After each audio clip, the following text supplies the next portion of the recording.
welcome to the Deep Dive. Today we're tackling a topic with, well, a long and sometimes deadly history, carbon monoxide and other tissue poisons. We've got a fascinating array of sources here, and our mission is to really get under the skin of these substances. That's right. We want to move beyond just the basic facts and understand the core ways these poisons work, the real threats they pose, and, what the most effective treatments are. Right. Hopefully, we can uncover some crucial and even surprising information for you along the way. And to start, it's sobering to realize that carbon monoxide poisoning is, well, it's far from a modern problem. No, not at all. As early as 300 BC, Aristotle noted the dangers of coal fumes, linking them to heavy head and death. Pretty clear even back then. Absolutely. Then, in the 19th century, we saw some really fundamental scientific discoveries. In 1857, Claude Bernard identified that crucial mechanism. CO causes hypoxia by reversibly binding to hemoglobin in the blood. Okay. A few years later, in 1865, Klebs actually described the physical damage he observed in rats exposed to CO. And the connection to brain issues started to emerge in the early 20th century. Yeah. In 1924, researchers linked specific brain lesions to a condition called psychic akinesia. Just a couple of years later, in 1926, the connection to Parkinsonism was described. It's a long and concerning history. Indeed. And the development of effective treatments also has its roots way back. In 1895, Haldane showed that rats could survive CO poisoning if they were placed in oxygen at high pressure. Right, high-pressure oxygen. Then, by 1942, the effectiveness of hyperbaric oxygen, or HBO, was demonstrated in animals. This all culminated in 1960 with the first successful use of HBO to treat CO poisoning in a human patient. Wow. It was a journey of decades to reach that point. Okay, let's dig a little deeper into how these poisons are classified. Our sources outline a helpful way to group them based on their primary mode of action. It looks like there are three main categories. That's correct. The first group includes poisons that directly interfere with cytochrome 3 oxidase and P450. Carbon monoxide, as we know, is a key player here, and so is hydrogen sulfide. These disrupt the very process of how our cells use oxygen to create energy. And the second category involves liver damage through the formation of dangerous free radicals, mediated by the P450 enzyme system. Carbon tetrachloride is the classic example here, causing its toxic effects on the liver via these reactive molecules. And the third category is drug-induced methylglobinemias. This includes substances like nitrates and nitrobenzene, which essentially alter the hemoglobin in your red blood cells so it can't effectively carry oxygen. So different mechanisms. Right. We have disruptions at the cellular respiration level, damage from free radicals, and interference with oxygen transport itself. Let's really zero in on carbon monoxide itself then. We all know it binds to hemoglobin in the blood, but the sources point out that not all of it is there. What's the distribution within the body? Right. While the majority of CO in your body, around 85 to 90%, does indeed bind to hemoglobin in the red blood cells. Yeah. A significant portion, about 10 to 15%, is found in the fluid outside the cells, likely bound to myoglobin. Myoglobin, the protein in muscles. Exactly. The protein that carries oxygen in your muscles. And this binding to hemoglobin is famously governed by Haldane's law, which really highlights just how tenacious CO's grip is. Precisely. Haldane's law tells us that the ratio of carboxyhemoglobin, that's hemoglobin bound to CO to oxyhemoglobin. Hemoglobin with oxygen. Right. It's directly proportional to the ratio of the partial pressures of CO and oxygen in the blood multiplied by a constant. And that constant, K, for CO binding to hemoglobin, is a staggering 240. Wow. 240 times. So it's not just a minor preference, it's a biological imperative for carbon monoxide to bind. Makes even small exposures incredibly dangerous. It does. And what about myoglobin? Does CO bind to that with the same ferocity? Not quite as strong, but still significant. The estimated K value for CO binding to myoglobin is around 40. Okay, so still quite sticky. Yeah. And what's fascinating here is that at low oxygen levels, myoglobin actually has a greater affinity for oxygen than hemoglobin does. Ah, right. So it plays a critical role in making sure your muscles get the oxygen they need when the supply is low. So CO doesn't just hog the seats on the hemoglobin bus. It also messes with the oxygen that's still on board. How does it manage that? Exactly. When CO binds to some of the iron-containing heme sites on a hemoglobin molecule, it causes a structural change in the remaining sites. Right. These altered sites then hold on to oxygen much more tightly. This shifts what we call the oxygen dissociation curve to the left. To the left, meaning it holds on tighter. Yes. Think of hemoglobin as a delivery truck that's supposed to drop off oxygen. Carbon monoxide not only steals some trucks, but also jams the brakes on the remaining ones, making them reluctant to unload their cargo at the destination, your tissues. So less oxygen carried, and what is carried isn't delivered effectively. It's a real double whammy. A double whammy, precisely. And to think, just 0.06% of CO in the air can block half of your hemoglobin from transporting oxygen. That's an incredibly small concentration with such a profound effect. Are there other factors within our bodies that can influence how much COHB builds up? Yes, there are several. Things like the pH of your blood, the partial pressure of carbon dioxide, PCO, your body temperature, and the levels of a molecule called 2-FD3-DPG. 2-FD3-DPG. Yeah, that's a molecule that helps release oxygen from hemoglobin. They can all play a role in how readily CO binds to hemoglobin. Okay. For example, increased levels of 2-53-DPG, which happens in conditions like hypoxia, anemia, or when you're at high altitudes, actually reduce hemoglobin's affinity for oxygen. Okay, so we understand CO's impact on oxygen transport in the blood. But the source material strongly suggests there are more direct effects at the cellular level, specifically with that cytochrome A3 oxidase enzyme. What's the crucial interaction there? Right. This is where our understanding of CO poisoning has really evolved. For a long time, the primary focus was solely on CO blocking oxygen transport in the blood. Yeah, that's what you usually hear. But we now know that CO can also directly compete with oxygen for cytochrome A3 oxidase. This enzyme is the final link in the electron transport chain within your cell's mitochondria, essentially, the powerhouses of your cells. Okay. By binding to this enzyme, CO can directly inhibit the cell's ability to use oxygen to produce energy, leading to cellular hypoxia, even if oxygen is present. So it's not just about getting oxygen to the cells, but also ensuring the cells can actually use it once it arrives. Precisely. And organs with high energy demands, like the heart and the brain, are particularly vulnerable to this dual attack. Makes sense. Interestingly, cytochrome A3 oxidase actually has a preference for oxygen over CO by about a 9-to-1 ratio. Oh, okay. So oxygen usually wins. Usually, yes. This preference might explain why sometimes the severity of the clinical symptoms of CO poisoning doesn't perfectly correlate with the measured COHB levels in the blood. All right. It also helps us understand why hyperbaric oxygen therapy can be so beneficial. By dramatically increasing the concentration of oxygen in the body, we can potentially outcompete the CO at this critical enzyme binding site. So, to sum up this complex picture, CO poisoning is definitely more intricate than just COHB formation. This interaction with cytochrome oxidase seems to be a significant contributor to its toxicity. Absolutely. And perhaps even plays a role in those long-term effects we sometimes see. Exactly. And what's fascinating and a bit concerning is that the half-life of CO when it's bound to cytochrome A3 oxidase isn't well understood. Really? Yeah. This gap in our knowledge could be really significant in explaining those delayed neurological issues and might also influence how long we need to consider oxygen therapy. Let's shift our focus now to the real-world impact of CO poisoning. The statistics from the U.S. paint a sobering picture of its prevalence. They do. Every year in the United States, around 50,000 people require emergency department visits due to carbon monoxide poisoning. 50,000. And tragically, over 4,000 people die annually.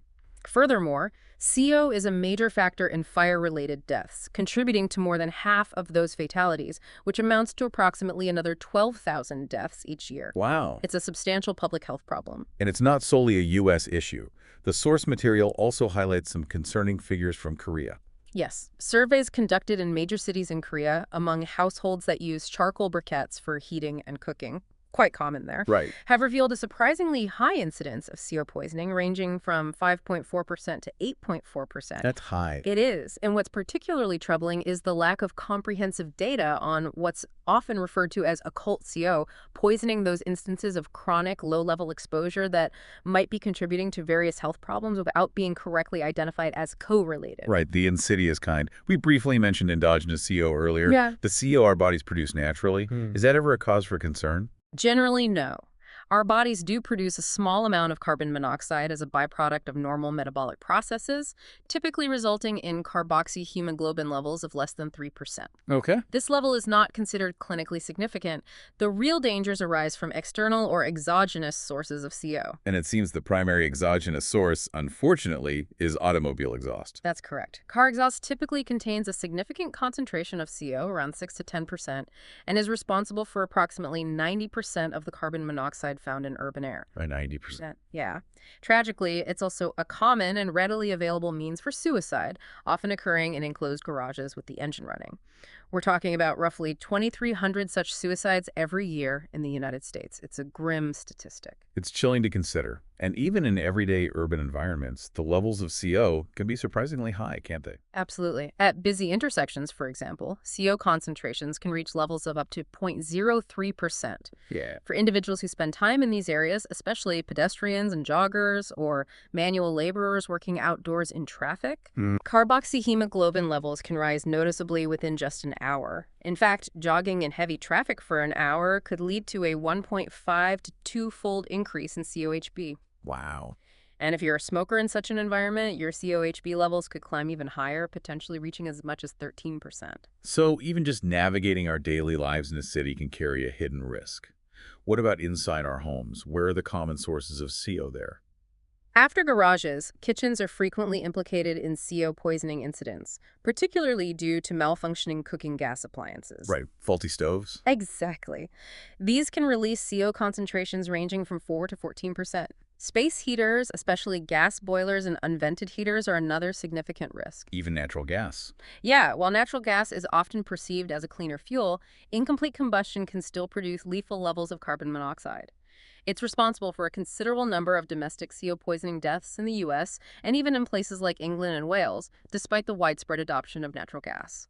And it's not just gas-powered appliances we need to be mindful of, is it? Yeah. Things like wood and charcoal burning can also be dangerous sources of CO indoors. Exactly. Incomplete combustion of charcoal and wood, especially when combined with poorly maintained or clogged chimneys, can lead to a dangerous buildup of CO inside the home. Right.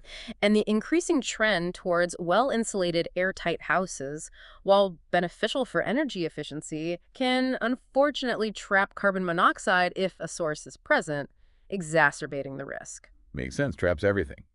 Moving beyond our homes and vehicles, where else might individuals encounter hazardous levels of CO? Industrial settings, such as blast furnaces and coal mines, present significant occupational risks for CO exposure. Explosives, surprisingly, can also release very high concentrations of CO, sometimes reaching up to 60%. 60%? Wow. Yeah. And of course, smoke from fires, whether it's from wood, paper, or other combustible materials, contains a substantial amount of CO, typically around 12%. This puts firefighters at particularly high risk, Understandable. with carboxyhemoglobin levels as high as 50%, having been measured in burn fatalities. And there's even an indirect way to experience CO poisoning, isn't there?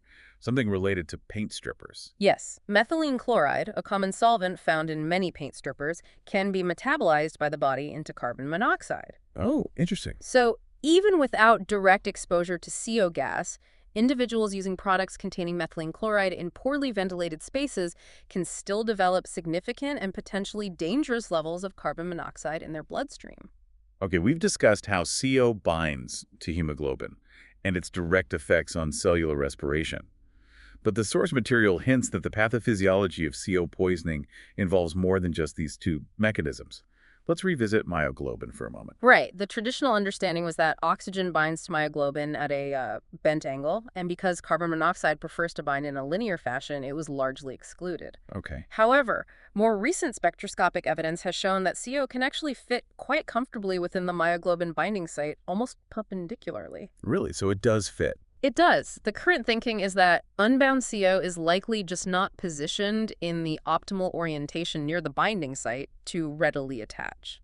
That's interesting. So the protein structure itself plays a crucial role in favoring oxygen binding over CO, even though CO can physically fit. Exactly. When heme, the iron-containing component of myoglobin, is isolated in a test tube, it binds carbon monoxide about 10,000 times more strongly than it binds oxygen. 10,000. But when that same heme molecule is embedded within the myoglobin protein, that affinity for CO drops dramatically to only about 20 to 30 times stronger than oxygen. Still stronger, but much less so. Much less.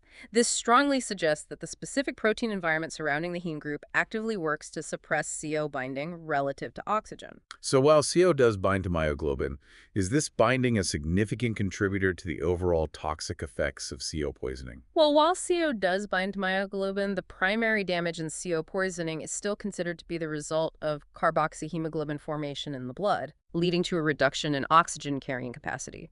Studies that have compared the effects of CO-induced oxygen deprivation with the effects of breathing low oxygen mixtures haven't shown significant differences in overall oxygen consumption or extraction by the tissues when the reduction in oxygenated hemoglobin was equivalent. Right. However, the fact that Theo can bind to extravascular proteins like myoglobin and cytochrome oxidase likely contributes to why the clinical symptoms we observe don't always perfectly correlate with the measured COHB levels in the blood. So we're back to this concept of cohypoxia. It's not just about a reduced capacity to carry oxygen in the blood, but also potentially an impairment in the delivery of that remaining oxygen to the tissues and its utilization at the cellular level. Precisely. Cohypoxia involves both the reduced transport of oxygen due to CO binding to hemoglobin and that leftward shift of the oxygen dissociation curve, making it harder for the hemoglobin to release the oxygen it is carrying to the tissues. Got it. This can directly lower the amount of oxygen available to the cells. The key takeaway here is that the clinical picture is often more complex than just looking at the COHB level in a blood sample, because CO is interacting with other important proteins throughout the body. It's clear that carbon monoxide can have devastating effects on the body.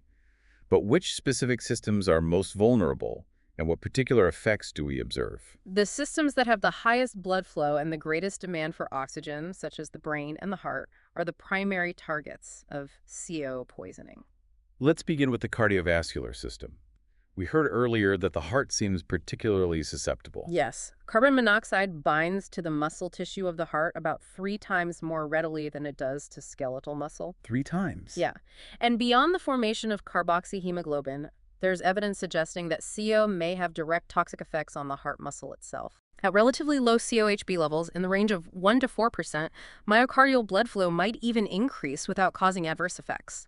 However, at higher concentrations, such as 10% CO in isolated rat hearts, coronary blood flow can increase significantly, likely as the heart tries to compensate for the reduced oxygen availability by dilating its blood vessels. Compensatory vasodilation. Right. Individuals with pre-existing angina are particularly vulnerable, with the onset of chest pain during exertion being accelerated at COHB levels as low as 5 to 9%. So CO can actually trigger cardiac ischemia. What about with more chronic exposure or at higher acute levels? Electrocardiogram ECG changes have been observed in workers who are chronically exposed to carbon monoxide when their COHB levels reach 20 to 30%. Okay. And these changes are generally reversible once the exposure ceases.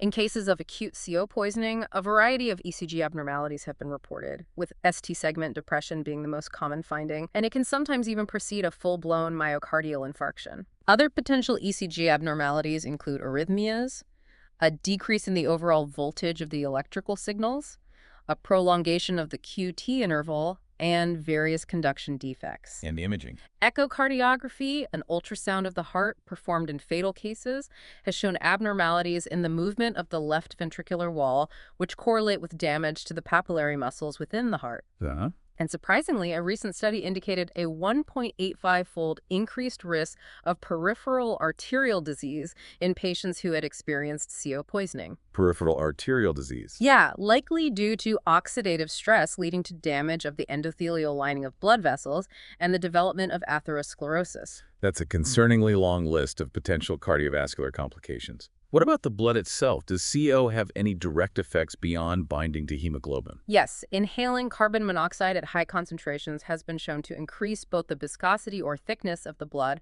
and the plasma, which can impede blood flow through the smaller vessels. Okay, thicker blood. Right.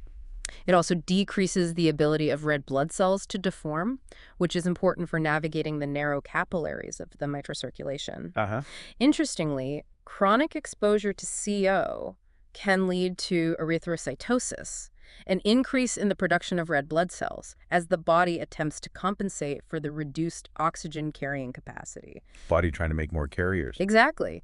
We also see evidence of increased platelet aggregation, which could potentially contribute to cardiovascular risks like blood clot formation. We also noted that blood lactate levels can rise with CO exposure. What information does that provide? Elevated lactate levels, even at relatively low COHB levels above 5%, are generally considered an indicator of tissue hypoxia, meaning the tissues aren't getting enough oxygen. Okay, a marker of hypoxia. Right. In severe cases of CO poisoning with prolonged exposure, both lactate and pyruvate levels in the blood can become significantly elevated, reflecting a substantial shift towards anaerobic metabolism, where the body is trying to produce energy without sufficient oxygen. What about the lungs themselves? Are they directly affected by carbon monoxide? Pulmonary edema, which is the accumulation of fluid in the lungs, occurs in a significant proportion of CO poisoning cases, around 36%.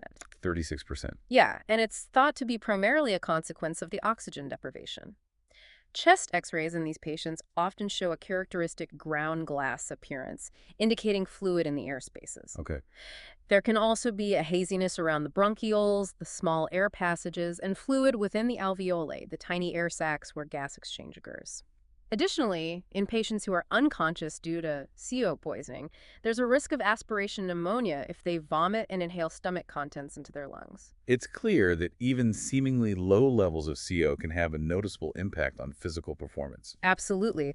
As carboxyhemoglobin levels rise, individuals experience a decrease in their endurance and their VO max, which is their maximum capacity for oxygen uptake during exercise. Right. Feelings of fatigue and a reduced ability to exercise are also often attributed to the buildup of lactate in the muscles.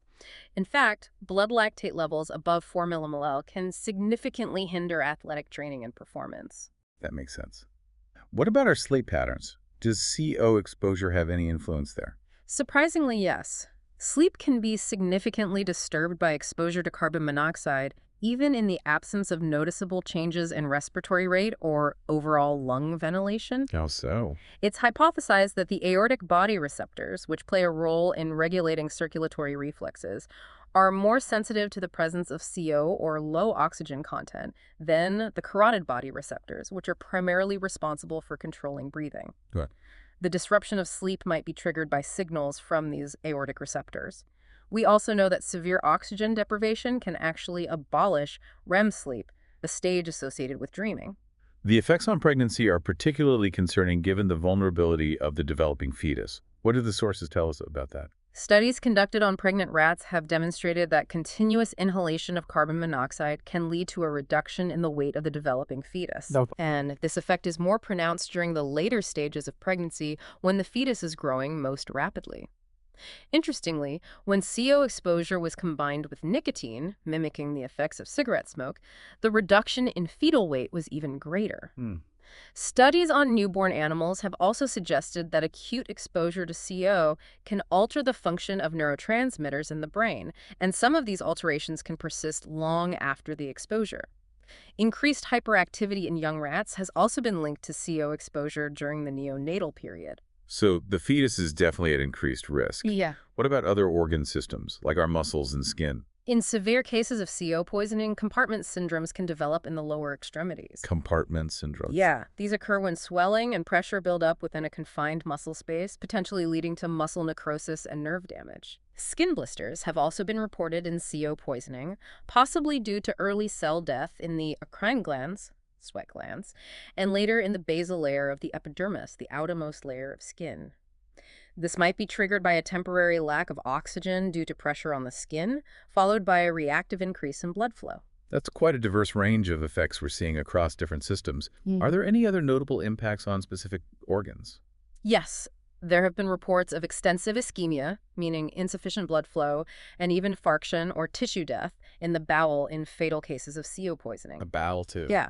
Peripheral neuropathy, which is damage to the nerves outside the brain and spinal cord, is also a possible complication. This can be due to the oxygen deprivation itself, a direct toxic effect of CO on the nerves, or even compression of nerves if the person is in a coma for an extended period. Right.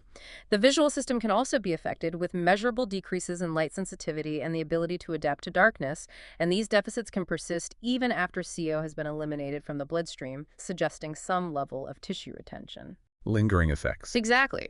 Retinal hemorrhages, engorgement of the veins in the retina, and small hemorrhages around the pupil have also been observed, resembling the signs of general hypoxia. CO retinopathy, a direct effect on the retina, can lead to acute visual impairment. And hearing. In the auditory system, central hearing loss, resulting from oxygen deprivation in the auditory cortex of the brain, can occur. This hearing loss can sometimes be partially reversible, but unfortunately, recovery is often uncommon, likely due to damage to the cochlear nerve and the nuclei in the brainstem. Vestibular function, which is crucial for balance, is also frequently involved in CO poisoning. And finally, let's delve into the central nervous system. This seems to be where the most significant and potentially long-lasting damage can occur as a result of CO poisoning. Absolutely. Astrocytes, a type of support cell in the brain, are particularly sensitive to the effects of CO. Neuropathological studies have identified three main stages of brain lesions following CO poisoning. Okay, what are they? In cases of immediate death, small pinpoint hemorrhages may be found throughout the brain without significant swelling.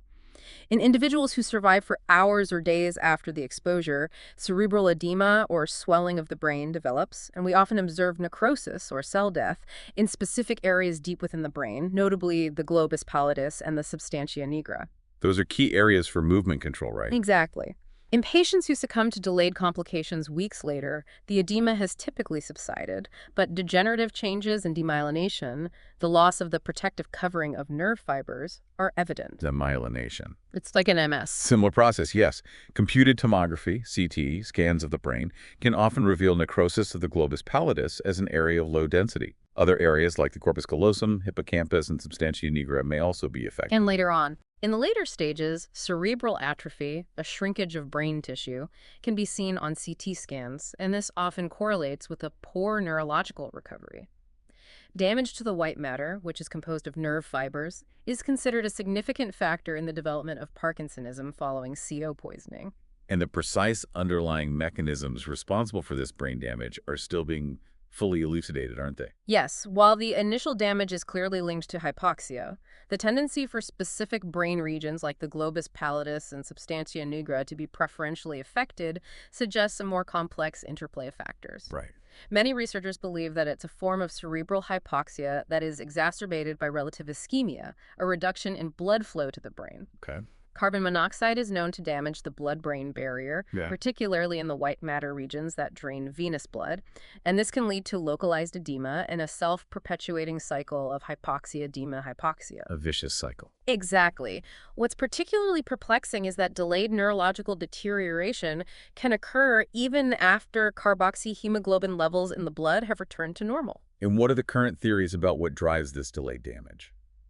One key mechanism appears to involve a sustained increase in the levels of calcium inside the brain cells, which can trigger a cascade of damaging processes over time. Calcium overload. Sort of, yeah. Demyelination of the white matter is thought to be a major contributor to the delayed neuropsychiatric syndrome. Even after the CO is cleared from the bloodstream, harmful effects can persist, possibly due to the loss of mitochondria, the energy-producing organelles within cells, as a result of lipid peroxidation, a form of cellular damage. Right. Interestingly, carbon monoxide can also alter the brain's oxidative metabolism independently of its effects on oxygen delivery. Its binding to cytochrome oxidase in the brain cortex might represent a non-hypoxic mechanism of toxicity. Another direct hit. Potentially. Mitochondria themselves may even contribute to neuronal damage during the reoxygenation phase following severe CO exposure, in a process similar to post-ischemic reperfusion injuries seen after strokes. Reactive oxygen species, produced by an enzyme called xanthine oxidase, might also play a role in causing lipid peroxidation. These complex interactions might help explain some of the poorly understood neuropsychological effects that can occur even at very low levels of CO exposure. It's both fascinating and a little frightening to realize just how many different pathways CO can use to impact the brain. And the fact that endogenously produced CO can also act as a neural messenger adds another layer of complexity. Exactly. Endogenously produced carbon monoxide, which comes from the breakdown of heme, the iron-containing part of hemoglobin, acts as a neuromodulator, influencing various brain functions. Wow. And it might even underlie certain pathological states. The relative increase in cerebral blood flow that's often observed in Q-induced hypoxia seems to be more closely related to changes in how hemoglobin releases oxygen rather than a direct effect of CO on the brain tissue itself. Yeah. However, the brain's microvasculature, the network of tiny blood vessels, does appear to adjust in an attempt to maintain oxygen delivery, even when the overall oxygen content of the blood is reduced. So, with this wide array of potential effects, what are the clinical signs and symptoms of CO poisoning that we as listeners should be aware of? The signs and symptoms of carbon monoxide poisoning are unfortunately quite nonspecific and can vary significantly depending on the level of carboxyhemoglobin in the blood and the duration of exposure. Right, the non-specific nature makes it tricky. It does. And it's also important to remember that the clinical signs don't always directly correlate with the measured COHB levels. Can you provide us with a breakdown of the different levels of severity and the typical symptoms associated with each? Certainly. We often categorize CO poisoning based on estimated carboxyhemoglobin COHB levels. In what's termed occult poisoning, where COHB might be above 5%, individuals may not experience any apparent symptoms, although sensitive psychological tests might reveal subtle deficits. Hidden effects. Exactly. In the range of 5 to 10% COHB, people with pre-existing conditions like COPD might notice a decreased tolerance for exercise, and those with atherosclerosis might experience the onset of angina or claudication, leg pain with exercise, at a lower threshold. There might also be an increased threshold for perceiving visual stimuli. Oh, mild. Mild poisoning with COHB levels between 10 and 20% can cause symptoms such as shortness of breath upon exertion, headache, dizziness, impairment of higher cognitive functions, and decreased sharpness of vision. Moderate. Moderate poisoning at levels of 20 to 30% COHB often presents with a severe headache, irritability, impaired judgment, visual disturbances, nausea, dizziness, an increased respiratory rate, cardiac disturbances, and muscle weakness. Getting worse. As COHB levels climb to 30 to 40%, symptoms can include vomiting, reduced awareness of surroundings, fainting upon exertion, and mental confusion. Severe poisoning with COHB between 40 and 50% can lead to collapse, convulsions, and paralysis. Very serious. At COHB levels of 50 to 60%, coma is common and frequently fatal within minutes, and levels above 60% are generally considered immediately fatal. That's a very clear and, frankly, alarming progression of symptoms. And even at the lower levels, it sounds like the neuropsychological effects can be quite significant. Yes, even at relatively low COHB levels, between 2.5% and 5%, specialized psychological tests can detect impairments in areas like performance on the FFT test, a measure of cognitive processing, precision of motor control, and overall coordination. Subtle but detectable. Right. In the 2 to 5% COHB range, studies have shown decreased cognitive function and psychomotor abilities, leading to more errors and longer completion times on various cognitive tasks. There's also evidence of an impaired ability to accurately judge short intervals of time. Interestingly, some studies haven't found a significant effect on time estimation or tracking abilities at slightly higher levels, around 6.6% COHB.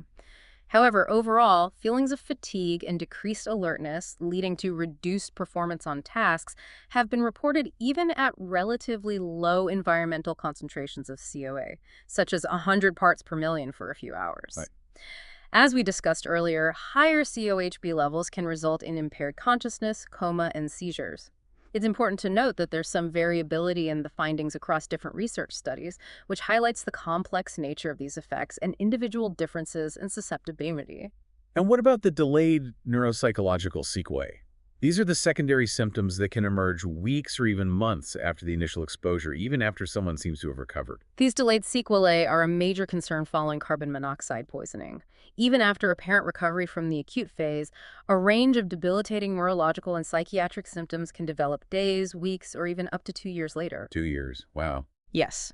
These can include akinetic mutism, a state of being awake but without movement or speech, apallic syndrome, a severe form of brain damage, difficulties with motor planning and execution, apraxia, problems with balance and coordination, ataxia, seizure disorders, A long list. cortical blindness, loss of vision due to brain damage, deafness of neural origin, delirium, dementia, depression, a decline in IQ, difficulty with writing, dysgraphia, symptoms resembling Gilles de la Tourette syndrome, persistent headaches, memory disturbances, various movement disorders, including Parkinsonism and choreoathetosis. Parkinsonism again. Yes, optic neuritis, inflammation of the optic nerve, peripheral neuropathy, personality changes, psychoses, symptoms similar to multiple sclerosis, disorientation in time and space, urinary incontinence, and visual agnosia, inability to recognize familiar objects by sight. That's devastating. How common is this? The reported incidence of these delayed problems varies quite a bit in the medical literature, ranging from 10 to 40% of CO poisoning cases. Significant variability. Yes. Importantly, research suggests that treatment with hyperbaric oxygen, HBO, in the acute phase of poisoning can help reduce the risk of developing these delayed sequelae compared to treatment with normal baric oxygen alone. And we have some data from larger studies on how frequently these delayed issues occur and what the most common types are, correct? Yes, the largest study to date, which looked at over 2,300 victims of carbon monoxide poisoning, found that nearly 12% of those who were hospitalized developed delayed neurological sequelae, 12% hospitalized. with an overall incidence of approximately 2.75% across all patients. Interestingly, there was often a lucid interval of several days or even weeks between the initial poisoning and the onset of these delayed symptoms, with an average of around 22 days. A gap before symptoms appear. Exactly.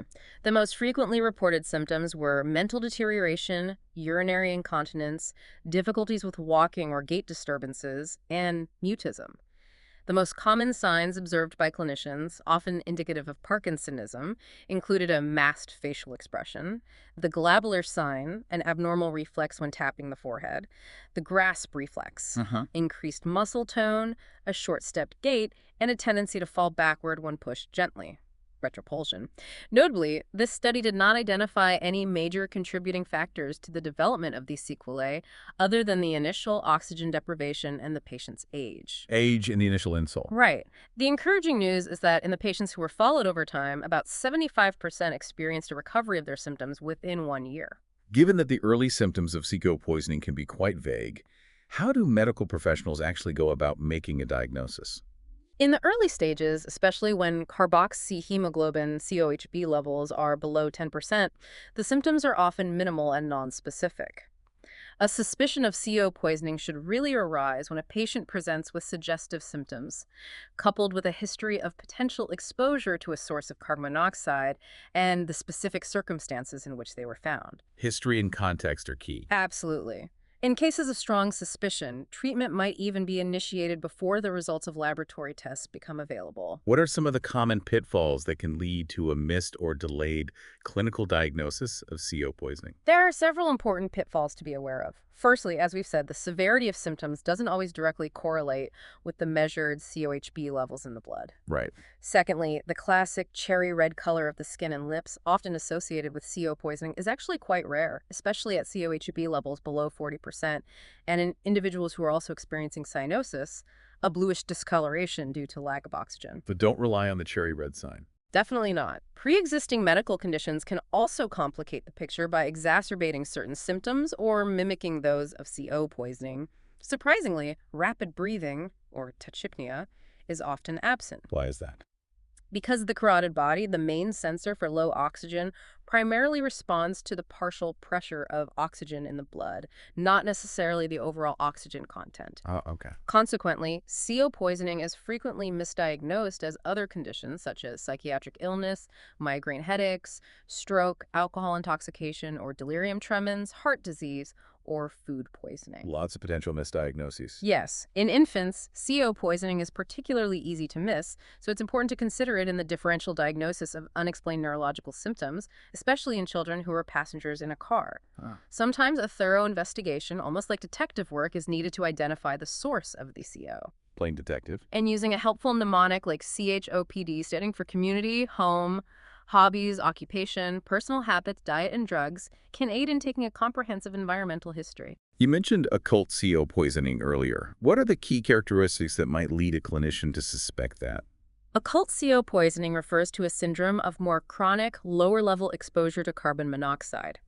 It often manifests with a collection of vague and nonspecific symptoms like persistent headache, fatigue, dizziness, paresthesias, tingling or numbness, chest pains, heart palpitations, and visual disturbances. Vague symptoms again. Yeah. Headache and dizziness are often early and prominent symptoms, typically occurring at carboxyhemoglobin levels of 10% or higher. It's estimated that a significant percentage, perhaps 3 to 5% of patients who visit emergency departments during the winter months complaining of headache or dizziness actually have elevated COHB levels above 10% and are unaware of a source of CO exposure in their homes. 3 to 5%, that's quite a few. It is. Clinicians should consider the possibility of CO poisoning when 2 or more individuals who share a common environment present with similar ill-defined symptoms, even if they don't initially report a specific exposure history. So clinical suspicion based on the history and symptoms is crucial, but laboratory testing plays a vital role in confirming the diagnosis. What are the main laboratory tests that are used to detect CO poisoning? The cornerstone of laboratory diagnosis is the measurement of carbon monoxide levels in the blood. The most direct and accurate method is the measurement of carboxyhemoglobin, COHB, saturation, using spectrophotometry, which provides rapid results. Spectrophotometry. Right. Co-oximeters, often available in emergency departments, are devices that can simultaneously measure not only COHB but also oxyhemoglobin, deoxyhemoglobin, and methemoglobin in a blood sample. Co-oximeters, okay. Another technique involves chemically releasing the carbon monoxide from the blood and then quantifying it using gas chromatography.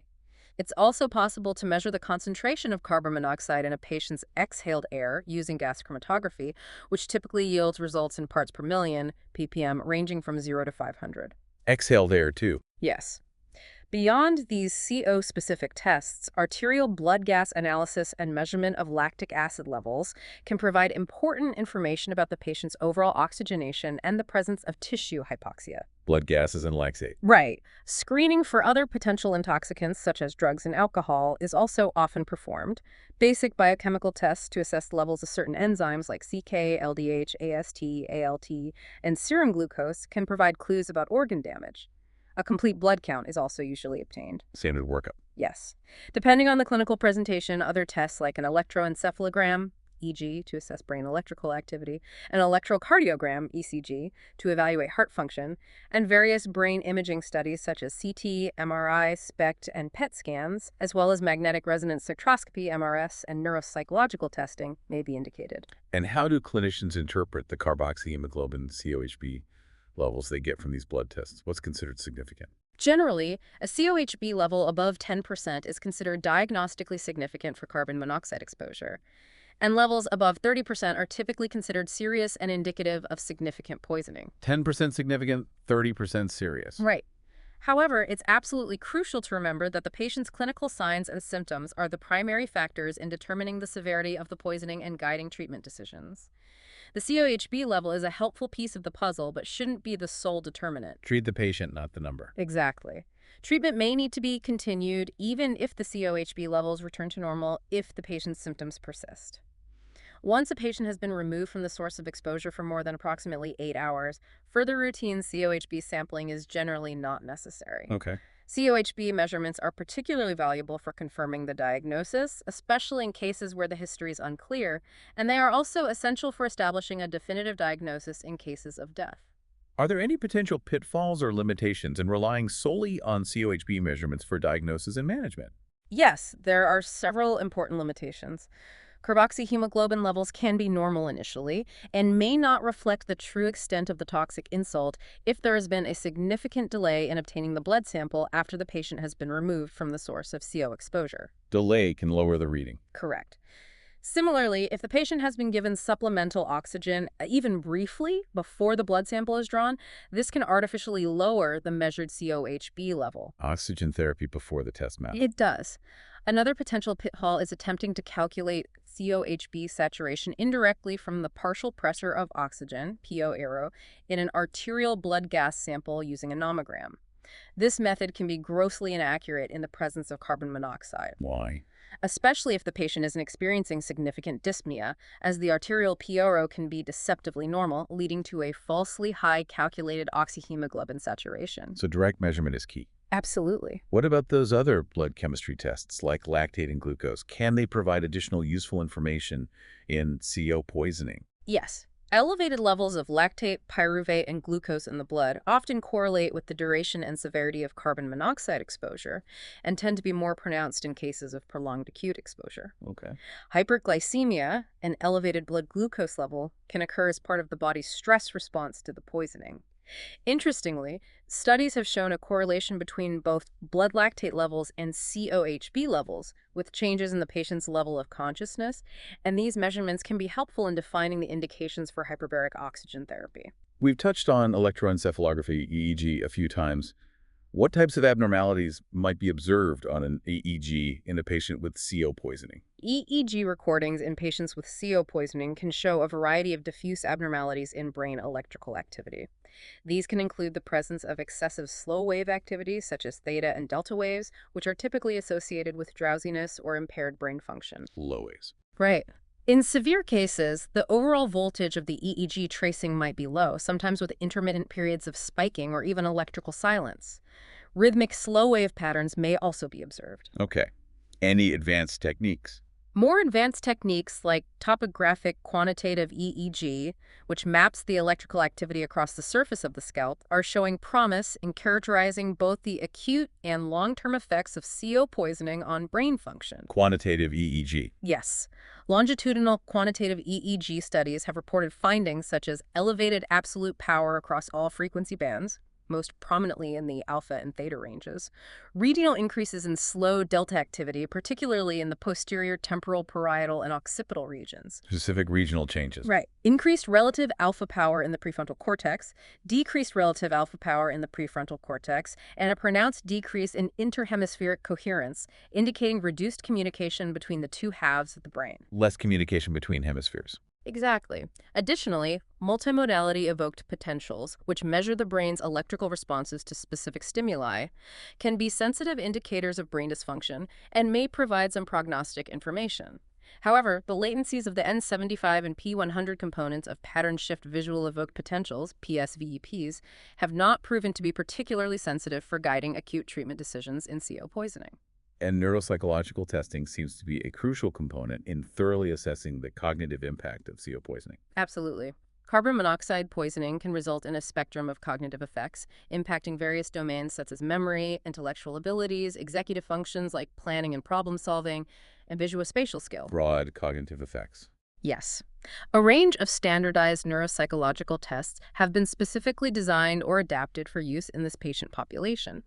A brief example of a screening battery might include tests of general orientation, attention span, like the digit span test, processing speed and mental flexibility, like the trail-making test, symbol-digit coding, tests for aphasia, language difficulties, and visual constructional abilities, like the block design test. A standard battery. Right. Such a battery can often be administered in about 20 minutes by a trained non-psychologist. There is a strong correlation observed between abnormalities on these psychometric tests and the patient's carboxyhemoglobin levels. Correlates with COHB. Often, yes. Importantly, psychometric tests are often considered a better index of the severity of the neurological insult because they directly measure actual neurological and cognitive disability. It measures the actual disability. Right. Impairment in context-aided memory has been found to be significantly associated with CO poisoning, and the degree of pretreatment impairment in memory can even predict the number of hyperbaric oxygen treatments that might be needed. Memory predicts treatment needs. Interesting. Yeah. Interestingly, memory performance has been shown to improve after just the first hyperbaric oxygen treatment in moderate cases of CO poisoning, suggesting that memory assessment could be a useful tool in the emergency setting to gauge the severity of the poisoning in patients being considered for HBO therapy. Finally, let's discuss the role of brain imaging studies in evaluating CO poisoning. What information can we gain from techniques like CT scans, MRI, and SPECT or PET scans? Brain imaging plays a crucial role in assessing the extent and location of brain involvement in carbon monoxide poisoning. Computed tomography, CT scans, are widely available and commonly used as an initial imaging modality. CT first. Often. Typical findings on CT can include symmetrical areas of low density indicating damage in the basal ganglia, particularly the globus pallidus, and diffuse lesions in the white matter of the brain. Basal ganglia and white matter. Right. While the globus pallidus is the most frequently affected area, these low-density areas can sometimes be unilateral, and white matter involvement might also be asymmetric. Performing a CT scan after administering intravenous contrast can be helpful if the initial non-contrast CT is normal, but clinical suspicion for CO poisoning remains high. Contrast can help. Sometimes. In some acute cases, transient hydrocephalus, an accumulation of fluid in the brain, can be seen, which usually resolves within a few weeks. In the interval or later phase after poisoning, CT scans might reveal bilateral low-density lesions in the frontal lobes, the centrum semiovale, white matter in the cerebral hemispheres, and the pallidum, which often correlate with demyelination. Okay. But CT isn't always definitive. No. It's important to note that a normal initial CT scan in a comatose patient does not rule out CO poisoning, and sometimes lesions may not become apparent on serial CT scans until about 3 days post-exposure. So MRI. Magnetic resonance imaging, MRI, is generally considered more sensitive, especially for certain types of lesions. Acute phase MRI can show widespread effects, although the globus pallidus remains the most commonly affected site.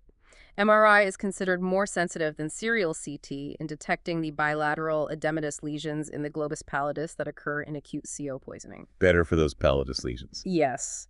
While the severity of white matter lesions seen on MRI in the acute phase can correlate with the immediate prognosis, it doesn't always reliably predict the neurological outcome in the subacute phase. MRI is also valuable in evaluating delayed encephalopathy following CO poisoning, with the main finding often being reversible demyelination of the white matter. Shows that demyelination well. Right. MRI can also detect lesions in the anterior thalami, which might be missed on CT scans. A spectrum of changes can even be observed on MRI years after seemingly mild CO poisoning. Severe intoxication may lead to persistent cerebral changes that are independent of chronic neuropsychiatric findings, and these can have a characteristic appearance on MRI. Diffusion tensor MRI, a more advanced technique, shows promise in characterizing and tracking the progression of delayed encephalopathy. What about PET and SPECT, functional imaging? Exactly. Positron emission tomography, PET scans performed in the acute phase of poisoning can show severe decreases in regional cerebral blood flow, RCBF, regional oxygen extraction ratio, ROER, and regional cerebral metabolic rate of oxygen, RCMRO, in the striatum and thalamus, even after hyperbaric oxygen treatment. Shows metabolic slowdown. Yes. These metabolic changes tend to be temporary in individuals who do not develop permanent sequelae, but PET scans can remain abnormal in patients with severe and lasting neurological deficits. Single-photon emission computed tomography, SPECT imaging, is used to assess cerebral perfusion. It often reveals diffuse hypoperfusion, a reduction in blood flow, in both the gray and white matter of the cerebral cortex. SPECT shows blood flow reduction. Right. SPECT can be helpful in documenting increased cerebral perfusion that correlates with clinical improvement following hyperbaric oxygen therapy. Cerebral vascular changes may contribute to the hypoperfusion seen on SPECT. There is generally good correlation between clinical outcome and SPECT findings, and it can be useful in predicting and evaluating the outcome of delayed neurological sequelae. Helpful for prognosis. It can be. More advanced SPECT techniques, such as IMTCH-MPAO SPECT with 3D display, have been shown to be better for the early detection of regional perfusion anomalies in acute CO poisoning compared to traditional planar techniques. SPECT is also used in the management of both acute poisoning and delayed sequelae and can be helpful in identifying potentially recoverable brain tissue and predicting response to hyperbaric oxygen therapy. And MRS spectroscopy. Magnetic resonance spectroscopy, MRS, is a non-invasive technique that provides information about the concentration of various brain metabolites, such as N-acetyl aspartate, a marker of neuronal integrity, choline, related to myelin turnover, and creatine. It's a brain chemistry. Essentially, yes. MRS can accurately reflect the severity of delayed sequelae following CO poisoning. An increase in choline levels in the frontal lobes often indicates progressive demyelination, while the appearance of lactate and a decrease in N-acetyl aspartate levels suggest irreversible neuronal injury. Markers for damage. Correct. MRS findings generally correlate with those seen on MRI and SPECT. It may also be helpful in determining the viability of neurons and predicting prognosis. The combination of proton MRS and diffusion tensor imaging can be particularly useful for monitoring brain damage and its correlation with clinical symptoms in delayed encephalopathy, and for assessing the response to hyperbaric oxygen therapy. So, summarizing the imaging. Different modalities offer complementary information. CT is good for initial assessment, basal ganglia, and edema. MRI is more sensitive for white matter, both acute and chronic changes. And SPECT PET are particularly valuable for assessing perfusion, predicting long-term outcomes, and treatment response. This detailed overview of clinical and laboratory diagnosis really underscores how multifaceted the evaluation of CO poisoning is. Let's now turn our attention to the actual management and the critical role of oxygen therapy. The initial management of carbon monoxide poisoning follows several key guidelines. First and foremost, the patient must be immediately removed from the source of exposure. Get them out first. Always. Supplemental oxygen should be administered as quickly as possible, ideally after a blood sample has been drawn to measure carboxyhemoglobin levels. Oxygen right away. Yes. If the patient is comatose or has severely impaired breathing, endotracheal intubation to support ventilation is necessary. Transfer to a hyperbaric oxygen, HBO facility, should be arranged promptly if indicated based on the clinical assessment. Intubate if needed, consider HBO. Right. General supportive care is also crucial, including managing any cerebral edema or acid-base imbalances, ensuring the patient remains calm, and avoiding any unnecessary exertion. We know that administering oxygen is a primary treatment, but our sources distinguish between normal baric oxygen, NBO, and hyperbaric oxygen, HBO. What's the fundamental rationale behind using oxygen in the treatment of CO poisoning? The primary objectives of oxygen therapy in CO poisoning are threefold: to accelerate the elimination of carbon monoxide from the body, Get the CO out faster. to counteract the tissue hypoxia caused by the reduced oxygen-carrying capacity of the blood, Fight the lack of oxygen. and to potentially reverse some of the direct toxic effects of CO at the cellular level. By increasing the concentration of oxygen in the inhaled air, we can enhance the diffusion of oxygen into oxygen-deprived tissues. Okay. Additionally, a high concentration of oxygen can help to dilute the carbon monoxide in the blood and potentially inhibit its binding to myoglobin and cytochrome enzymes. And what are the specific therapeutic goals of using hyperbaric oxygen in the treatment of carbon monoxide poisoning, beyond just administering a high concentration of oxygen? HBO therapy aims to achieve several key therapeutic goals. First, the elevated pressure allows for an immediate saturation of the blood plasma with a high enough concentration of dissolved oxygen to sustain vital organ function and counteract tissue hypoxia, even when carboxyhemoglobin levels are high. Dissolved oxygen is key. Very key. Second, the high partial pressure of oxygen rapidly accelerates the dissociation of carbon monoxide from hemoglobin through the law of mass action. Pushes the CO off hemoglobin faster. Much faster. Third, HBO assists in displacing carbon monoxide from cytochrome oxidase, particularly cytochrome A3, thereby restoring cellular respiration. The increased plasma oxygen tension is crucial for this. Kicks it off the enzyme, too. Potentially, yes. Fourth, HBO has been shown to reduce cerebral edema, which is a common and dangerous complication of severe CO poisoning. Fifth, at the pressures used in HBO therapy, typically around 3 atmospheres absolute, it can help prevent lipid peroxidation in the brain. Reduces swelling and damage. Right. And finally, there's evidence suggesting that HBO can prevent immune-mediated delayed neurological dysfunction that can occur after CO poisoning. So while breathing 100% oxygen at normal pressure, NBO, helps to remove CO flow, it sounds like HBO offers a more comprehensive and potent approach to treatment. Are there specific guidelines or criteria for deciding when to use HBO versus NBO? Yes. Generally, if a hyperbaric oxygen facility is readily available, HBO should be strongly considered for all patients with symptomatic acute carbon monoxide poisoning. Symptomatic patients consider HBO. Right. Specific indications often include a carboxyhemoglobin level of 25% or greater. However, HBO might also be indicated in patients with lower COHB levels but with significant clinical symptoms such as loss of consciousness, neurological deficits, evidence of cardiac ischemia, or in pregnant women. Not just the COHB level, then. No. If HBO facilities are not immediately accessible and a patient has a COHB level greater than 40% but is not showing severe symptoms, administering 100% normal baric oxygen is the initial step. If a patient has a COHB level below 40% but is symptomatic, referral to an HBO center is recommended. Okay, a clear pathway. The source material also includes a helpful flowchart that outlines a more detailed approach based on the patient's history, symptoms, laboratory findings, and the results of psychometric screening and brain imaging if performed. Are there any other treatments or adjunctive measures that might be considered alongside oxygen therapy in managing CO poisoning? Yes, there are several adjunctive measures that might be considered. For patients with evidence of cerebral edema, while HBO itself can be effective in reducing brain swelling, medications like corticosteroids or mannitol might be used in some cases. Managing brain swelling. Right. Some practitioners might consider administering magnesium in the range of 20-30 millimol per day for its potential role in cellular protection. Careful management of the patient's fluid and electrolyte balance is essential, and overhydration should be avoided. Fluids and magnesium. Yeah. Unless the acidosis is severe, pharmacologically correcting a mild metabolic acidosis is generally not recommended, as a slightly lower pH can actually aid in the delivery of oxygen to the tissues. Let the mild acidosis help. Sometimes, yes. If cardiac arrhythmias develop, they may subside as the hypoxia is reversed with oxygen therapy, but antiarrhythmic medications might be necessary in some cases. Treat arrhythmias if needed. And interestingly, there are preclinical studies exploring the potential of hydroxycobalamin, a form of vitamin B12, in combination with ascorbic acid to extract carbon monoxide from the body by converting it to carbon dioxide. Vitamin B12. Yeah. This process is independent of high flow or high pressure oxygen and leads to increased co-urose off-gassing, a reduction in the carboxyhemoglobin half-life, and increased brain oxygenation in animal models.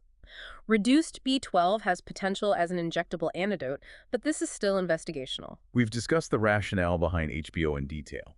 What does the experimental evidence from studies in animals tell us about its effectiveness? A significant body of experimental research using various animal models, including dogs, guinea pigs, and rats, has consistently demonstrated that hyperbaric oxygen is more effective than normobaric oxygen in facilitating the elimination of carbon monoxide from the bloodstream. Animal studies support HBO. Generally, yes. These studies have shown an accelerated rate of CO diminution with HBO. Furthermore, HBr has been shown to be more effective than conventional treatments in reversing hemoconcentration, a condition where the concentration of red blood cells increases in relation to plasma volume. Okay. Biochemical studies have also generally favored HBO over NBO in terms of improving various markers of tissue oxygenation and damage.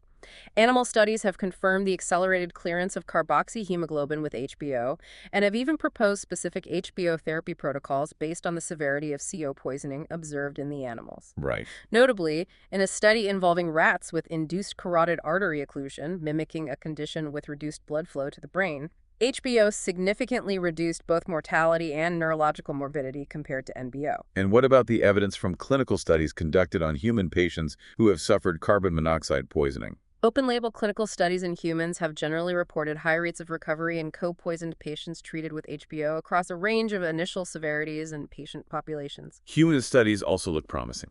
Many do. Some studies have suggested a lower mortality rate when HBO therapy is initiated within the first 6 hours of exposure. Clinical improvement has often been noted to be greater with HBO compared to NBO. And perhaps most importantly, several studies have indicated a reduced incidence of the delayed neuropsychological sequelae we discussed earlier in patients treated with HBO. Less delayed problems with HBO. Particularly when multiple treatment sessions are administered and therapy is started early after the poisoning emerged. But we also know that there have been some clinical trials that have yielded more mixed or even negative results regarding the benefits of HBO for HBO poisoning, haven't there? That's a very important point. While there's a good deal of evidence supporting HBO, some randomized controlled clinical trials have indeed produced conflicting findings. The picture isn't perfectly clear. No. For instance, a study by Raphael and colleagues in 1989 found no significant difference in outcome between HBO and NBO in patients who did not experience an initial loss of consciousness. This study also suggested that a single HBO session was sufficient for those who did lose consciousness, with no additional benefit from 2 sessions. However, the methodology of this particular study has been subject to criticism. Okay, one study showed no difference. But in contrast, a study by Gucasser and colleagues in 1995, focusing on conscious patients without initial neurological impairment, found that a single HBO treatment within 2 hours of admission led to faster symptom recovery, quicker initial CO elimination, fewer EEG abnormalities at 3 weeks follow-up, and a better recovery of cerebral vasomotor response compared to NBO. Another showed benefits. Right. A study by Gorman and colleagues in 1992 reported a lower incidence of neuropsychiatric sequelae in patients treated with HBO, both one and multiple sessions, compared to NBO alone, with the lowest incidence seen in those receiving more than one HBO treatment and when treatment was initiated earlier. Less sequelae again. The landmark study by Tom in 1992 and later in 1995, a prospective randomized trial, showed a statistically significant reduction in the frequency of delayed neuropsychiatric sequelae in patients treated with HBO compared to those receiving NBO, leading to a recommendation for HBO in all CO poisoning patients regardless of initial severity. A strong recommendation from that trial. Yes, but more recent studies have introduced further debate. A 2011 study by Jain and colleagues, comprising 2 randomized trials, found that one HBO session at 2 atmospheres was not superior to NBO for patients with transient loss of consciousness. Okay. And surprisingly, a second trial within the same study suggested worse outcomes with 2 HBO sessions compared to just 1 in patients presenting with initial coma. Worse outcomes with more HBO. That's confusing. It is. The double-blind randomized trial trial by Weaver and colleagues in 2002, which involved 3 HBO treatments within 24 hours, did show a reduced risk of cognitive sequelae at both 6 weeks and 12 months compared to NBO plus air. So that one supported multiple treatments. Yes. Conversely, a randomized controlled double-blind trial with sham treatments by Shankestel and colleagues in 1999 found no significant benefit of HBO at 2.8 atmospheres for 1 hour over 100% normobaric oxygen for neuropsychological outcomes. Although it's important to note that both groups in this study received high doses of oxygen. Mixed results then. Exactly. These contrasting findings highlight the ongoing need for research to clarify the optimal use of HBO in CO poisoning. Indeed, as of April 2016, there were ongoing clinical trials investigating different HBO treatment regimens and the use of SPECT imaging in the non-acute phases of CO poisoning. What about the use of HBO specifically for CO intoxication that occurs secondary to exposure to methylene chloride? Methylene chloride is unique in that it is metabolized by the body into carbon monoxide, and this process occurs over time, resulting in a longer, effective half-life of CO in the body compared to direct inhalation. CO keeps getting produced. Right. Tissue CO levels can actually continue to rise even after the initial exposure to methylene chloride has ceased. Therefore, in cases of significant methylene chloride exposure leading to CO poisoning, HBO treatment is generally recommended, along with a period of close observation, typically for 12 to 24 hours, to monitor for any ongoing rise in COAG levels. Treat and observe. Yes. There has even been a case report documenting improvement in bilateral hearing loss, hyperacusis, following HBO treatment in a patient with methylene chloride-induced CO poisoning. And what are the considerations for treating carbon monoxide poisoning in pregnant women with HBO? Historically, pregnancy was sometimes considered a relative contraindication for hyperbaric oxygen therapy due to concerns about potential fetal oxygen toxicity based on some animal studies that used higher pressures and longer durations of exposure than typically used in clinical practice. Old concerns about the fetus. Right. However, it is now well established that untreated carbon monoxide poisoning in a pregnant woman poses significant risks to both the mother and the developing fetus. Untreated is worse. Definitely. The fetus tends to accumulate a higher concentration of CO and eliminate it more slowly than the mother. Prolonged administration of 100% normobaric oxygen to the mother may be necessary to facilitate fetal CO elimination. Fetus clears CO slower. Yes. There have been case reports of successful HBO treatment in pregnant women with significant CO poisoning, such as a case involving a woman at 37 weeks gestation with a CO-HB level of 47.2% who received HBO at 2.4 atmospheres for 90 minutes, resulting in the delivery of a healthy baby. Cystful cases exist. Yes. HBO is generally considered to be well tolerated during pregnancy when used within standard clinical protocols. The first prospective multi-center study on this topic indicated that severe maternal toxicity is linked to a higher incidence of adverse fetal outcomes. Severe maternal poisoning is worse for baby. Right. It is now understood that HBO can decrease fetal hypoxia and improve overall outcomes in these critical cases. Current recommendations generally include HBO if the maternal COHB level is greater than 20% at any time, if the mother exhibits any neurological signs or symptoms regardless of her COHB level, or if there are signs of fetal distress. Clear indications for HBO in pregnancy. Yes. It's also important to consider that longer HBO treatment sessions might be needed to effectively eliminate CO from the fetal circulation. Oxygen therapy is recommended in all cases of CO poisoning during pregnancy. Always give oxygen. And fetal echography and MRI at around 3 weeks post-exposure have been suggested to assess for any potential neurological damage. A prospective single-center study spanning 25 years, which looked at pregnant women treated with HBO for CO poisoning, showed no significant psychomotor or growth sequelae in their children who had normal neonatal status, suggesting that specific long-term follow-up may not be necessary in such cases. Let's briefly discuss the treatment of smoke inhalation, given that carbon monoxide poisoning is such a common and immediate threat in these situations. Yeah.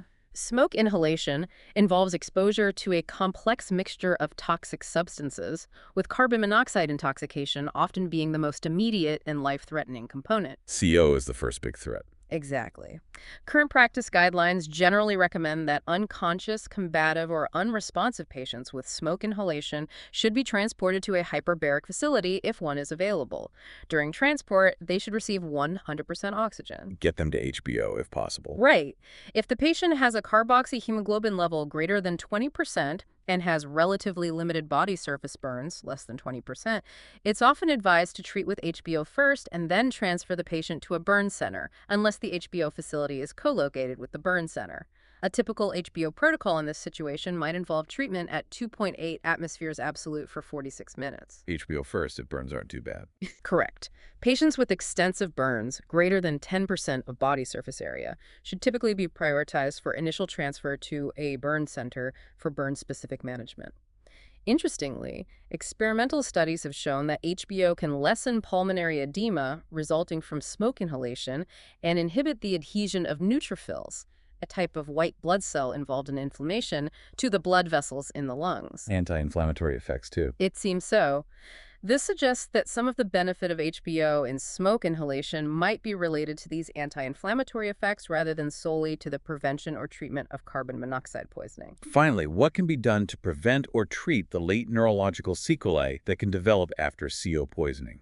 As we've discussed, early and adequate treatment with hyperbaric oxygen in the acute phase of CO poisoning appears to be the most promising strategy for reducing the incidence of these secondary neurological syndromes. Early HBO is key for prevention.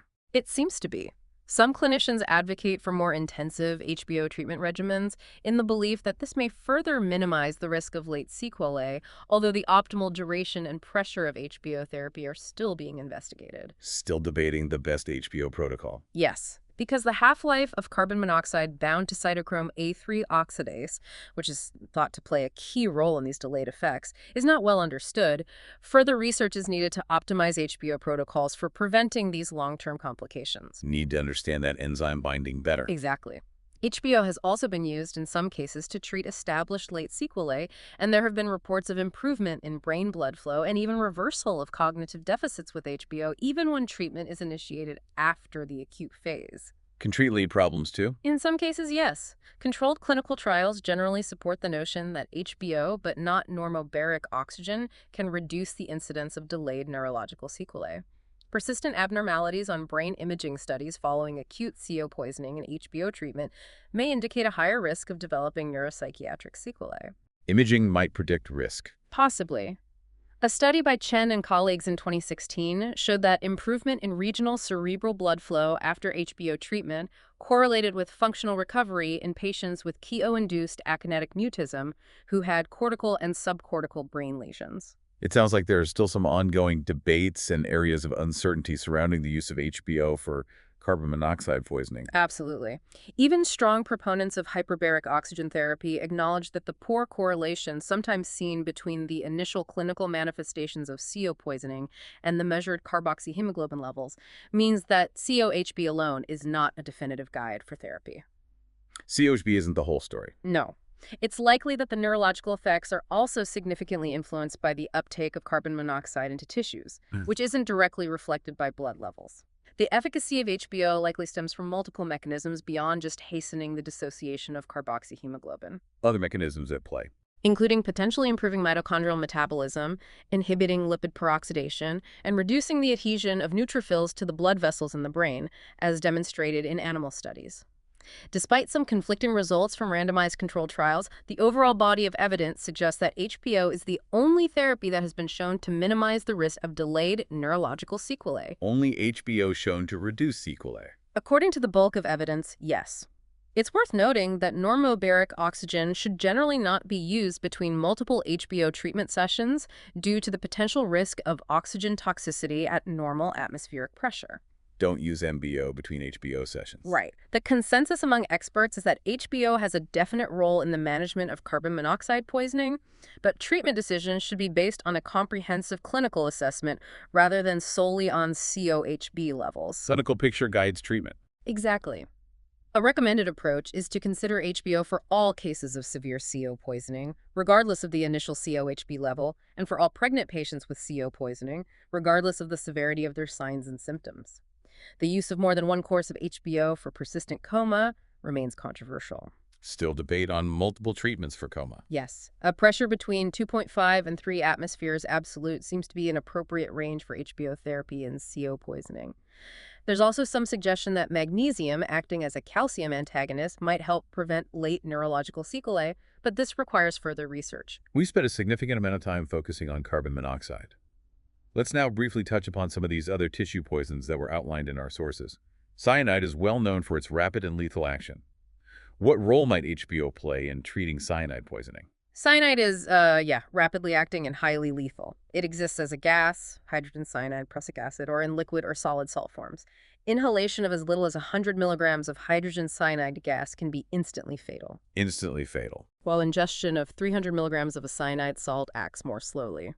Exposure is often intentional, suicidal, but can also occur in industrial settings like electroplating, in laboratories, from smoke inhalation. Cyanide and smoke, too. Yes, it's a product of combustion of many synthetic materials. Also, from the ingestion of propionitrile, found in some artificial nail removers, from cyanogenic glycosides found in apricot kernels and bitter almonds, and rarely iatrogenically from prolonged administration of sodium nitroprusside. Various sources. How does it kill? The primary mechanism of toxicity is the binding of cyanide to cytochrome A3 oxidase in the mitochondria, with a high affinity for the ferric Pho form of iron in the enzyme. This inhibits oxidative phosphorylation and aerobic metabolism at the cellular level, leading to rapid cellular hypoxia. Shuts down cellular energy production. Exactly. Clinical features are often nonspecific signs of cellular hypoxia, with the central nervous system being the most sensitive, initially showing stimulation followed by rapid depression. Laboratory diagnosis typically involves measuring blood cyanide levels to confirm exposure, although treatment often needs to be initiated before these results are available. ECG and EEG changes are usually nonspecific. Standard treatment. The standard treatment involves chemical antidotes, such as those found in the cyanide antidote kit, which includes sodium nitrite to induce methemoglobinemia, forming cyanophaglobin which binds cyanide, followed by sodium thiosulfate to convert the bound cyanide to the less toxic thiocyanate. The antidote kit. Right. Hydroxycobalamin is a promising alternative antidote where the cobalt ion binds and detoxifies cyanide. But human data, particularly in the context of smoke inhalation, where inhaled HCN absorption may limit the effectiveness of slow IV administration of hydroxycobalamin, is still somewhat limited. B12 again. And HBO. The limitations of traditional chemical antidotes have prompted exploration of HBO. Animal studies in rats have suggested that a combination of hydroxycobalamin and HBO can have a beneficial and persistent effect on disturbed cerebral metabolism in cyanide poisoning. The theoretical rationale for HBO and cyanide poisoning includes the possibility that high partial pressures of oxygen might shift the equilibrium of the cytochrome oxidase plus cyanide equals cytochrome oxidase cyanide reaction to the left, favoring the unbound enzyme. Pushes cyanide off the enzyme. Potentially. Yeah. It's also hypothesized that high oxygen pressures might increase cyanide detoxification and allow for sufficient cyanide-insensitive cellular respiration to counteract the hypoxia. Animal studies have shown some effectiveness of HBO in cyanide poisoning, and there are anecdotal reports of human cases where HBO appeared to be beneficial. Hydrogen sulfide is another highly toxic gas. How does its toxicity compare to that of CO and cyanide, and what's the role of HBO in its treatment? Hydrogen sulfide, H-Euros, is highly toxic, flammable, and colorless gas with that characteristic rotten eggs odor, although at high concentrations, the sense of smell can be rapidly lost. Smell goes away at high levels. Dangerous. Very. Its toxicity is similar in some ways to that of cyanide and CO, as it acts as a mitochondrial toxin, inhibiting aerobic metabolism by binding to cytochrome oxidase. Another cytochrome oxidase inhibitor. Yes. The primary treatment involves immediately removing the person from the exposure, providing 100% oxygen ventilation, and considering nitrite therapy if available and indicated. Nitrates work by converting hemoglobin to methemoglobin, which can bind free sulfide ions, potentially sparing cytochrome oxidase. Nitrites again. HBO role. The rationale for using HBO in H-Euros poisoning is primarily based on its ability to relieve cerebral edema and protect vital organs from hypoxia by significantly increasing the dissolved oxygen content of the blood. Primarily supported. Largely. Animal studies in rats exposed to a lethal dose of HERS-LD75 showed that breathing 100% pure oxygen at 1 atmosphere prevented death, and treatment at 3 atmospheres of pure oxygen was even more effective. The best outcome was observed with a combination of 3 atmospheres of oxygen and sodium nitrite. HBO plus nitrite best in rats. Right. Clinical evidence for the usefulness of HBO in human H-Euros poisoning is based largely on case reports, which have described successful treatment of severe H-Euros poisoning, often in conjunction with the administration of nitrates. There are also reports of successful use of HBO to treat delayed neurological toxicity following HEROS exposure, and cases where HBO appeared to be beneficial in patients who did not respond to normobaric oxygen alone. Carbon tetrachloride is a somewhat different type of poison, primarily affecting the liver and kidneys. How might hyperbaric oxygen be beneficial in cases of carbon tetrachloride poisoning? Carbon tetrachloride (CCl) poisoning, while perhaps less common today due to reduced industrial use, can still occur. Moderate cases may be relatively benign, but severe hepatorenal injury carries a grave prognosis due to hepatic insufficiency. Liver and kidney damage. Right. The prevailing theory regarding CCL-induced liver injury involves the formation of highly reactive free radicals. CCLA is metabolized by the cytochrome P450 enzyme system in the liver. Free radical damage. Exactly. Oxygen plays a role in this process as it can inhibit the formation of the more damaging C-paleo radical and promote its conversion to C-chlorocalo. While reduced glutathione GSH offers protection against CCl, it is less effective against C-clase, suggesting a potential benefit from increased oxygen availability provided by HBO. Oxygen helps shift radical formation. It appears so. Animal studies in rats have shown that HBO treatment at 2 atmospheres for 6 hours, initiated 6 hours after CCl exposure, improved survival rates and inhibited the in vivo conversion of CCl to chloroform, CHCl and carbon dioxide, with the predominant effect being on KEO formation. HBO improved survival in rats. Yes.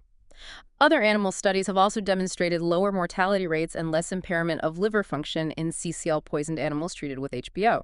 Controlled studies in rats have confirmed that HBO improves survival with a time-dependent response, showing better outcomes when treatment is initiated within 1 hour compared to 4 hours post-exposure, and suggesting that the improved survival is likely due to a decrease in hepatotoxicity. Earlier treatment better. Seems so.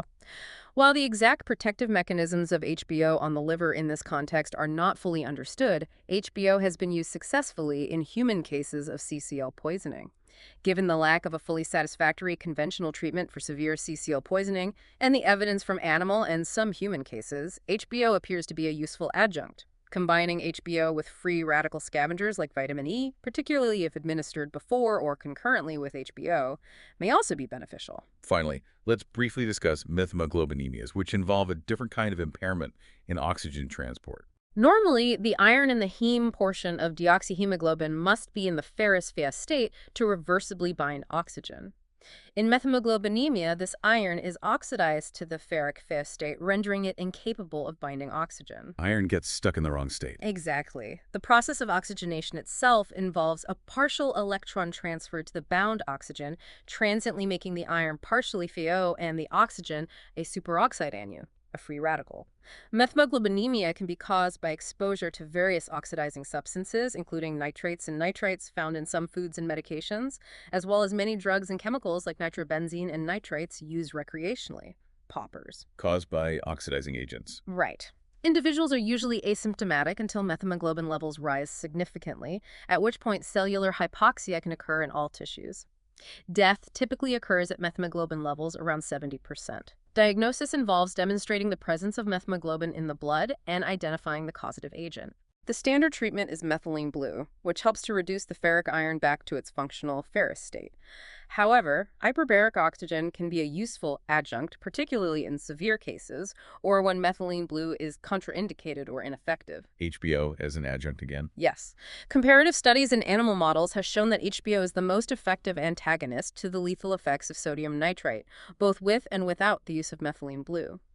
There are case reports of recovery after HBO treatment in patients with drug-induced methylmoglobinemia, in the 50–70% range, who are comatose, with methylmoglobin levels decreasing at a rate of 5 to 8% per hour during HBO. Helps lower methylmoglobin levels. Seems to. Severe cases, such as isobutyl nitrite intoxication with methylmoglobin levels reaching 3 times the lethal dose, have also shown recovery after blood exchange transfusion performed under hyperbaric conditions.